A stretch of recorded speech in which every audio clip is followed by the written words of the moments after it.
తెలుసుకోవాలి అని వీడు ఉరుక్కుంటూ వెళ్ళాడు. చైనా భాష వచ్చిన వాడికి 3 ముక్కలు చెప్పాడు. చెప్తే ఏం లేదురా, ఆక్సిజన్ పైపు మీద కాలుంది తీయన్నాడు. వాడికి అర్థం కాలేదు. ఎందుకు? వాడికి అగోచరమైంది. వాడి చిన్నప్పటి నుంచి వాడి మిత్రులు ఎవరు వాడికి నేర్పించలేదు. సర్వ వేదాంత సిద్ధాంత గోచరం తమ అగోచరం.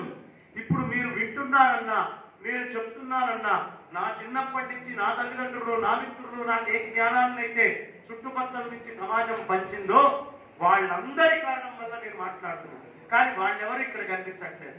వాళ్ళు వేరా, వాళ్ళు లేకపోతే నా మాట. సర్వ వేదాంత సిద్ధాంత గోచరం తం అగోచరం. మీరు వింటున్నారు. చిన్నప్పటి నుంచి మీ తల్లిదండ్రులు ఆదించి బండిరాదాకా అక్షరాలన్నీ నేర్పించి రకరకాలైనటువంటి జ్ఞానాన్ని చుట్టుపక్కల వాళ్ళు, బంధువులు, ఈ సమాజం అంతా మీకు అందిస్తే ఇప్పుడు నేను చెప్పే మాటలు వింటున్నారు. వాళ్ళందరూ ఉన్నారా? లేదు.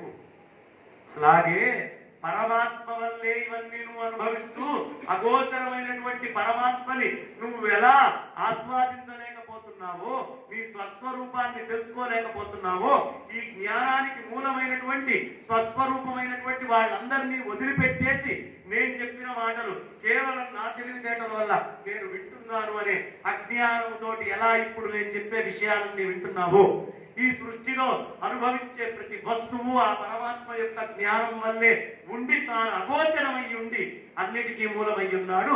ఆ జ్ఞానం నీకు ఎప్పుడు కలుగుతుందో, ఆ అగోచరమైన వస్తువును నువ్వు ఎప్పుడు పట్టుకుంటావో నీకు దానికి అభేదం అనే జ్ఞానం నీకు వస్తుంది. కాస్త గొంతులో నేను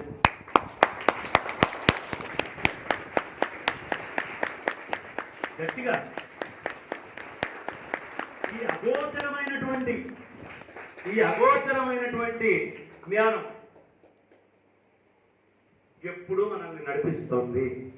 నీ జ్ఞానమే అగోచరంగా నిన్ను నడిపిస్తున్నప్పుడు ఆ అగోచరమైన వాళ్ళందరి జ్ఞానాన్ని నడిపిస్తున్నటువంటి పరమాత్మ ఏదైతే ఉందో దాన్ని పట్టుకో. నువ్వు ఎంతసేపు ఉన్నా ప్రపంచంలో వాళ్ళు ఇచ్చిన జ్ఞానంతో నా అత్త, నా బాబాయ్, నా పిల్లవాడు, నా మామ, నా కొడుకు, నా వస్తువు, నా బంగారం, నాది నాది అని అగోచరమై చిన్నప్పటి నుంచి వాళ్ళు ఇచ్చిన తెలివితేటలతోటే ప్రపంచాన్ని చూస్తున్నాం.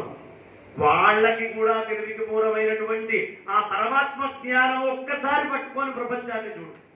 ఇక నీకు కనిపించడానికి వేరేది లేదు. అంత బ్రహ్మ